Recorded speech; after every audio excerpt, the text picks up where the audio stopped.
Well, hello, everybody. This is Real Estate Matters. For over 11 years, the voice of real estate in Flagler County and Palm Coast, Florida. Welcome to the quiet side of Florida and Happy New Year. This is a show that's going to be played on January 3rd, but we're recording it ahead of time, more so than usual because of the holidays. This is recorded on the 31st, so late New Year's Eve afternoon. And I way back in 2025. Yeah, way back, the good old days. Remember those?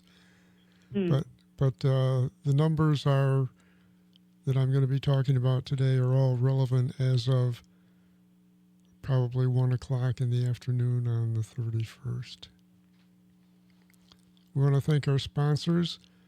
Our lead sponsor is Veranda Bay. It's a beautiful developing community, a private community gated in the along the Intercoastal Waterway with a Flagler Beach address, and it features all custom homes by Olson Homes, AR Homes by Arthur Ruttenberg, ICI Homes, and Hulbert Homes, and then recently added to the stable of builders, Toll Brothers, and Dreamfinders. You can learn a lot about Veranda Bay on their website. It's verandabay.com. I want to thank the Flagler County Home Builders Association as well as a sponsor. That's where Anna Maria, who's the voice on the phone, she's calling in today. She has some sick kids at home. Always. Yeah, it's kind of... For the last 2 weeks, everything's fine. Seems to be ongoing, but I appreciate you not wanting to infect me. No, we protect Toby Tobin at all costs. Good for you. I do too. We need you. And then we're also sponsored by the Hammock Community Church, where you find me Sunday mornings at the 11 o'clock service. It's a little church in the woods along A1A, mile and a half north of the toll bridge. And there is a 9 o'clock service for those of you who want to get up earlier than I do. And it's not all Hamokians that go to church there like me. There's several people that cross the bridge. It's a traditional church. There's a nice choir, 20 or 22 people in a choir, no band, traditional hymns, traditional sermons that tie the Old Testament to the New Testament to our lives. I really recommend it highly. So let's talk about December. This is actually the last day of the year that we're recording, but I wouldn't call these numbers final because there's still going to be some closings today that'll be turned in Friday or Monday or Tuesday or Wednesday. So probably another, I'd say 10 to 20 sales will be reported in the upcoming days. But through today, or through noon today, 283 Flagler homes were reported as sold through the Flagler MLS. And we'll talk about that number in a little bit. It's surprisingly high. Mm-hmm.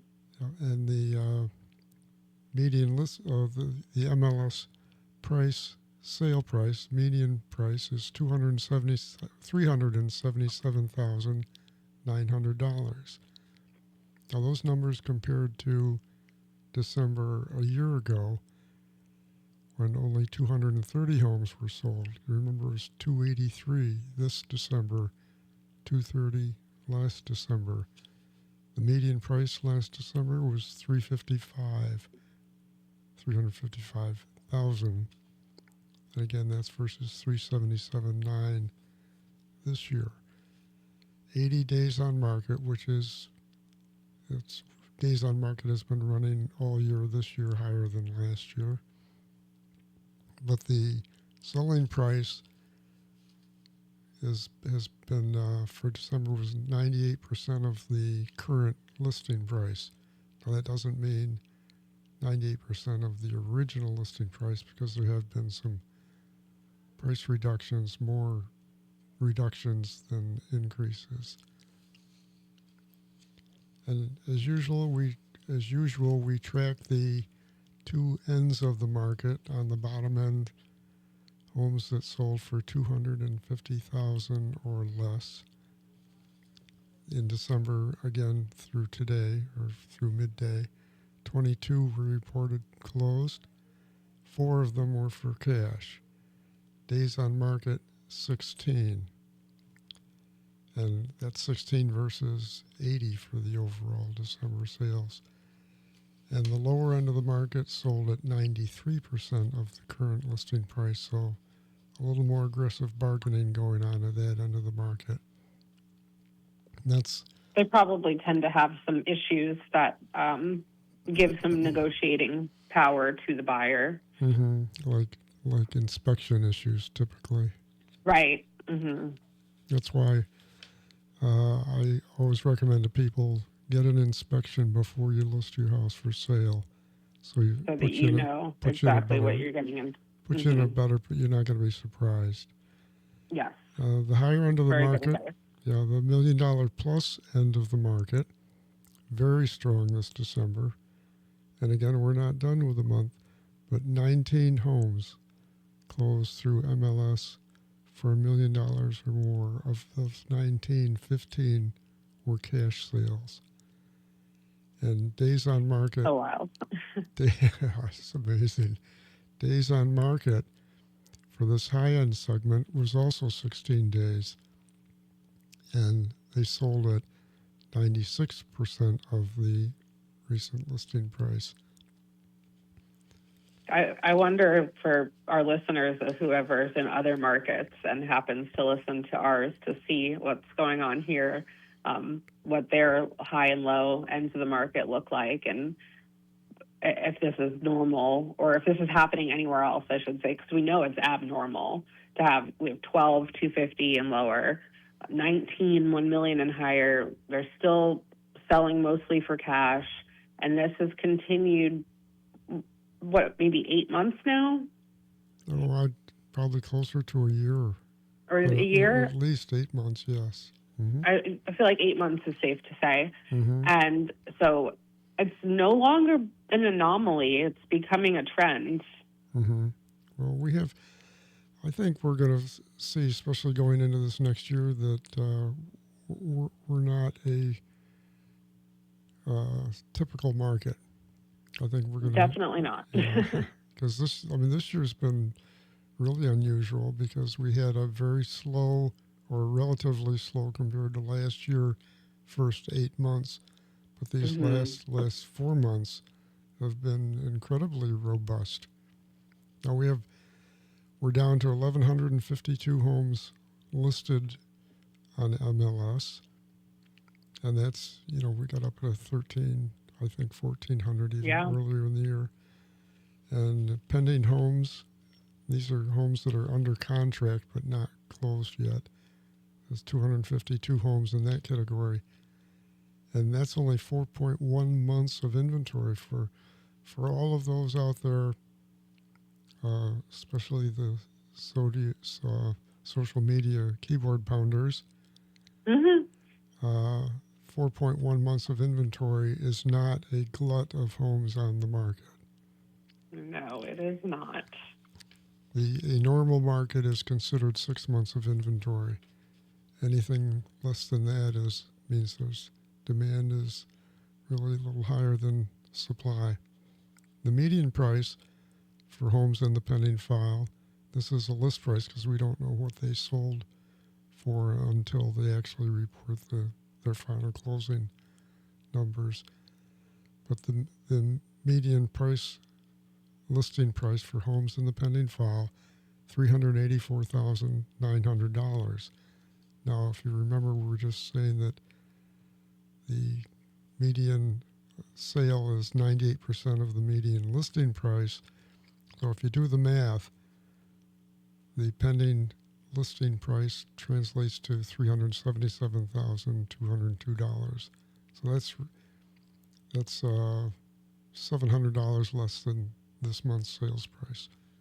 So we're right on track to do more of the same over the next couple months. there are 868 multifamily permits and an estimated total of, and I'm looking forward because we don't have all of the single family permits reported, but I'm estimating a total of 1,700 single family homes for the year, and 868 multifamily permits. That's 2,568 residential units, and that translates to approximately 5,136 new residents.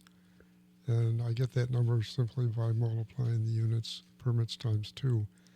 Now that's not the number that the Census Bureau uses or reports. But they're reporting about on occupied homes. If you have an occupied home, what is the average? And countrywide, it's usually... I think they use like 2.3 right now. It's not 2.5 anymore. It's somewhere between 2 and 2.5. Yeah, we're just not having enough babies. I did my part. I did too, but it was a while ago. But anyway, so we have a certain percentage of homes that are snowbird homes. And, and they're not. Well, I love this this estimate of new residents, because I'm more of a social media scroller, because I think I'll get myself into trouble if I pound the keyboard. And someone wrote, we will have tens of thousands of new residents in the next year.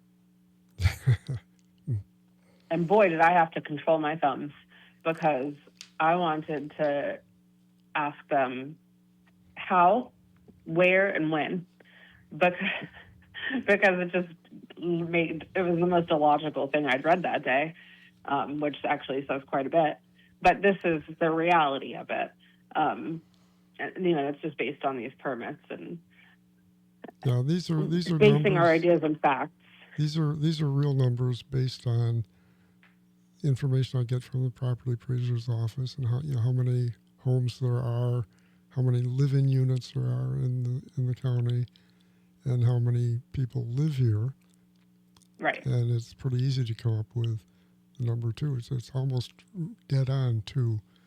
So for future reference, anybody, that's a good number to work with. If you have 100 homes permitted, you're going to have 200 more residents.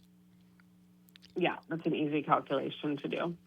I can remember. But it's even easier for people to just go, I've seen a lot of construction, so there's going to be 500,000 people here, and we're going to be Jacksonville, even though that's very obviously not the reality. And it was never the plan. We just talked about multifamily permits coming in, and you and I spoke about that earlier. And maybe you could share the ITT original plan regarding multifamily. Okay, well, we have to it's time for a quick break. We'll do that right after the break. Oh, then you'll have to come back for that. Yeah. Remind me what we were talking about. Oh, I will. Okay, don't go away, folks. We'll be right back.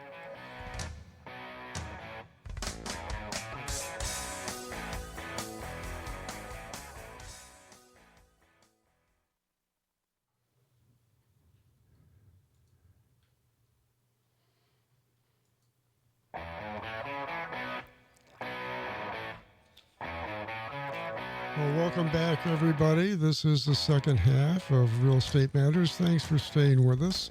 Got Anna Maria on the phone today, not in the studio because she has 2 sick little ones at home.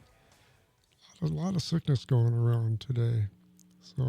Yeah, that flu is not playing, and we are keeping clear. And they're doing better now, but we're going to make sure to keep you safe, Toby. Yeah, it's a good time to stay away from people if you can avoid them. Happy holidays. Stay away. Don't touch me. A lot of fist bumping instead of hugs and handshakes. So it's time to make some observations on what we've been talking about. Well, hold on one second. We told our listeners we got. Oh, that's right. You had to remind me. Promise them. That's what I'm here for. The ITT plan was for multifamily to make up how much of our building? The original IT&T plan for Palm Coast envisioned that more than 50, or let's go through the back door, less than 50% of the total residential units would be single-family homes. So that means more than 50% would be one or another form of multifamily, whether it's apartments or condominiums or townhomes. And we're not even close to that number now. Oh my gosh, no, we are a complete opposite of that. We're in the under 10% of multifamily. So whenever the argument comes up that this isn't how it was meant to be, you're right. It was meant to be way more. Mm-hmm. It's more than 3 to 1. Even this last year, I mean, people are complaining about all the new apartments going up, but it's going to turn out to be about 1,700 single family. Well, no, it's just a little more than 2 to 1 versus 866 multifamily. And this is an odd year because we don't have, this is not the trend. We don't have this much multifamily going up every year. No, and usually the last couple of years we've had substantially more single family too. That's way yeah, and we had like 10 years of no multifamily building at all. So you know, it's not a trend that we're doing, you know, just under 1,000 every year. That's not happening. So anyway, it'll free up the market once those units become available, and it'll help to lower the cost of those units and give our young people and our workforce somewhere to live. With more December sales reported over the next week, December's. So in other words, we're not done with December. Just using the numbers we have as of today, December has already revealed a strength in the local housing market that has remained unnoticed except by this show. Obviously. And some of the highlights to date, historically, December has been the 6th lowest month in home sales. And that's using numbers going all the way back to 2003 when I started tracking this. December home sales ranked number 1 for this year, not number 6. And crazy. And that was 6th lowest. Actually, so it's the 7th highest. So it's number 1 rather than number 7 for the year. And it registered the highest sales number, that's number of homes sold, since June 2024 during the COVID peak. The highest median selling price since May 2024, and the highest total sales since June 2024. So you've got to go back a year and a half to find the numbers that we found in December, which is supposed to be one of the slower months of the year. Well, I know you can't see me today, but I just took a big sigh of relief because that's honestly what the numbers indicate for our industry is a sigh of relief that things are starting to turn around. Yeah, they are. And based on the December number, we have, as I said, like 4.2 months of listed inventory. The high end of the market is very strong. As we mentioned earlier, $19 million plus sales. And the number of $1 million plus sales this year is substantially above last year. And I didn't actually run the numbers, but I suspect 19 million plus home sales is the highest number that we've ever seen. The last 4 months of the year, substantially better than the Flagler market compared to both the last 8 months. So in other words, the last third of the year was stronger than the first 2/3 and stronger than the same period for last year. And I just got a news alert right before we started recording from the Daytona Beach News Journal stating that 2 Volusia Flagler cities are named among the 8 best places to retire in Florida, and those are Daytona Beach and Palm Coast. So that would indicate to me that we will see continued strong sales numbers and strong building numbers. Mm-hmm. Yeah, and I pulled together some numbers comparing the new construction market to the existing home market, because the numbers that we reveal on this show are drawn from the MLS system, which leaves out two very important categories. One is the for sale by optimist, or FSBO sales, which is a relatively low number. It's substantially Yeah. below 10% of the market. But it also leaves off the higher end of the new construction category. By and All of our large, custom homes. yeah, all the custom home builders, which, some of those are $1 million plus homes. So this is surprising because most people think new construction homes are more expensive than existing. But again, Yes. keeping in mind that we are lacking certain segments of the market with these numbers, the median price in December for new construction was $352,990. For existing, it was $380. So that's a substantial difference. It is. And we have to consider that the existing homes may be a custom home that was built previously, right? Where the new construction's not. And also the existing home may come with features that were added, such as a pool or a shed, fencing, that the new construction does not have. Yep, very good point. And the heated square footage, that's the amount of square footage under heat and air. New construction, 1,836 square feet. Existing, 1,944 square feet. Now, those are very low numbers compared to the national average, which is up in the 2,400 range typically. And that's because retirees don't need as many bedrooms. Also, because we don't have as many two-story homes as other markets, and I think that contributes to not needing the space. And our layouts are different because of that. I checked the health app on my phone this morning, and I think it's been at least 6 months since I went up and down a single flight of stairs. Dollars per square foot, new construction, $191.93. Existing, $205.29. And that, again, goes back to those points I made about the things that may come with an existing home.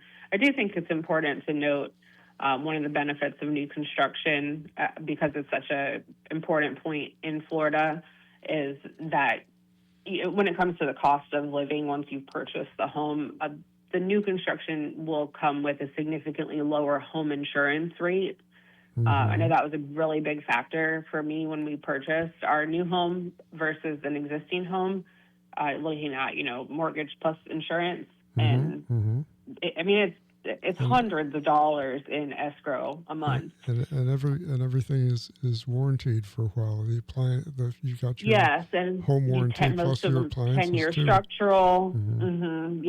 And so that's a really important factor, I think, when it comes to new construction versus existing. But if you find the existing home that's perfect for you, like so many of our $1 million market people have, apparently, which is the odd thing to do because it's custom, then it might be exactly what you want. Well, we've got to wrap up, but I want to make one more point, and that is that the custom homes take a little longer to build than the tract homes do, and sometimes it's as long as when you get into the expensive homes, it's a couple of years. So if you come down here and you just turned 65 and you're retired, and you look at a home that's an existing home that you really kind of like it, but you had this dream home that you were going to build. 2 years is a long time when you're 65. It's probably 10% of the rest of your life, and if it would be your best 10% also, because that's a fair point. Health. Might as well live nice while you're waiting for that dream home, anyhow. Yeah, well, you could rent a nice home for 2 years, Yeah, but I mean that's an argument for buying an existing home. So we got to it is. run. That's We're, valid. we're All running right. out of time. You want to wrap Well, us up? yeah, video podcasts of Real Estate Matters are available on gotoby.com. Click on podcasts on the top navigation bar, and show notes are included so that you can see what we didn't get to on the show. Also on gotoby.com, the Flagler County interactive map of residential developments and subdivisions, which is updated regularly. And if you have a question or a suggestion for Real Estate Matters or gotoby.com, Call me 386-931-7124, or you can email me toby@gotoby.com. Thanks for being with us today. I'm Toby Tobin, and I approve this show.